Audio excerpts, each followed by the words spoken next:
রূপার বুদ্ধিতে শেষ পর্যন্ত ধরা খেল ইরা ও অর্ণব। হ্যাঁ বন্ধুরা, অনুরাগের ছোঁয়ার আগামী পর্বগুলোতে এমনটাই ঘটতে চলেছে। ভিক্টর যখন দীপার শরীরে যুক্ত করা বডিগার্ড চিপটা তাকে দিয়ে দ্রুত সোনারূপার স্কুলে যাওয়ার জন্য বলে, তখন দীপা হঠাৎ ভিক্টরের এই আচরণকে স্বাভাবিকভাবে নিতে পারেনি।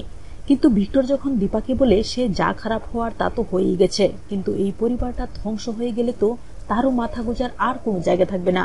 ভিক্টর দীপাকে কথা দেয় দীপার এই মহাবিপদে সে সব সময় তার পাশে থেকে লড়ে যাবে, কারণ এখানে জিততে না পারলে সবাই ধ্বংস হয়ে যাবে।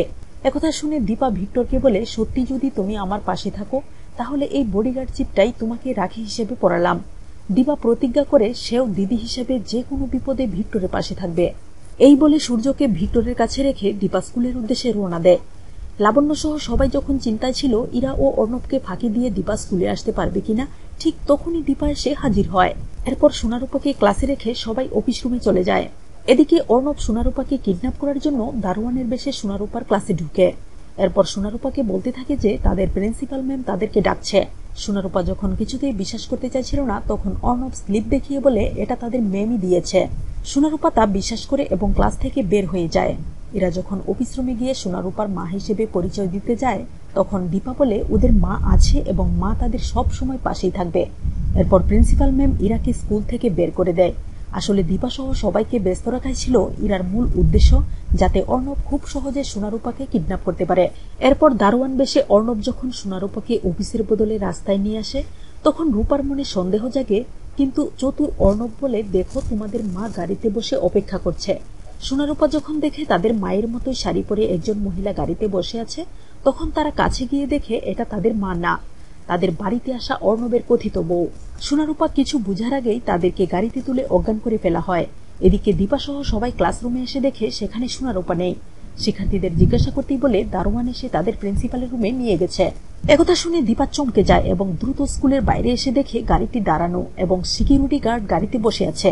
দীপাদের দেখে দ্রুত গাড়িটি চলে যায় এবং সবাই পিছনে দৌড়াতে থাকে, কিন্তু কোনো লাভ হয় না। সোনারূপাকে নিয়ে পালিয়ে যায় অর্ণব। সোনারূপাকে হারিয়ে অস্থির হয়ে সবাই থানায় ছুটে গিয়ে পুলিশকে সব খুলে বলে। দীপা যখন কাঁদতে কাঁদতে পুলিশকে বলে সোনারূপাকে দ্রুত উদ্ধার করার জন্য, তখন পুলিশ বলে সিসিটিভি ফুটেজ দেখে তারা অপরাধীদের ধরার চেষ্টা করছে। সোনারূপাকে কিডন্যাপ করে অর্ণব যখন তাদের চম্পার বাসায় নিয়ে আসে, তখন সোনারূপা দেখতে পায় এটা তো ইরার পাতানো ভাই অর্ণব। রূপা অর্ণবকে বলে তারা তো তাদের বাবাকে ধরার জন্য এসেছে, তাহলে তাদেরকে কেন কিডন্যাপ করলো। অর্ণব যখন বলে তোমাদের কে বলেছে আমরা তোমাদের বাবাকে ধরতে এসেছি, তখন রূপা বলে আমরা সব জানি, সব দেখেছি।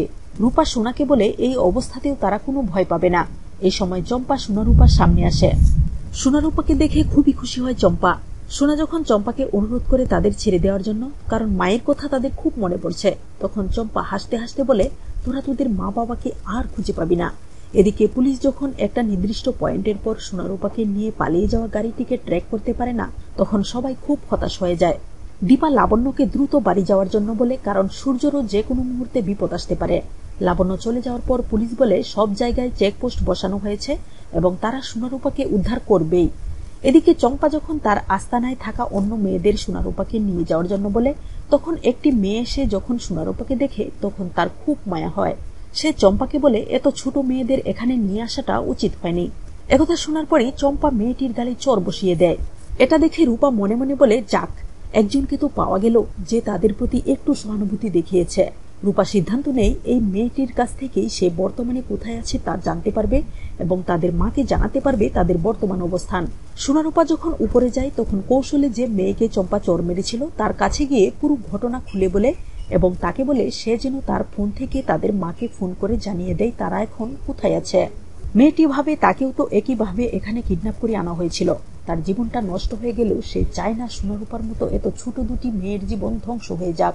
আর কোনো চিন্তা না করে রূপার কাছ থেকে দীপার ফোন নম্বর নিয়ে তাকে ফোন দিয়ে সোনারূপা কোথায় আছে এবং এখানে কিভাবে আসতে হবে সব বলে দেয়। দীপাকে সে এটাও বলে দেয় অর্ণব সোনারূপাকে কিডন্যাপ করেছে। দীপা পুলিশকে সব খুলে বলে এবং বাসায় থাকা ইরা ও অর্ণব যাতে পালিয়ে যেতে না পারে সেজন্য সেনগুপ্ত বাড়িটিকে নজরদারিতে রাখে পুলিশ। পুলিশ আর দেরি না করে সোনারূপাকে যেখানে বন্দী করে রাখা হয়েছে সেখানে যায় এবং চম্পা সহ সবাইকে গ্রেপ্তার করে। এদিকে সোনারূপাকে উদ্ধার করার খবর পেয়েই ইরা ও অর্ণবকে সেনগুপ্ত বাড়ি থেকে গ্রেপ্তার করে পুলিশ। তো বন্ধুরা, এভাবে যদি ইরা ও অর্ণবের সব পরিকল্পনা ভেস্তে যাওয়ার পর তাদের পুরো গ্যাং পুলিশের হাতে ধরা পড়ে, কেমন লাগবে তোমাদের? জানিয়ে দাও মন্তব্য করে। ধন্যবাদ।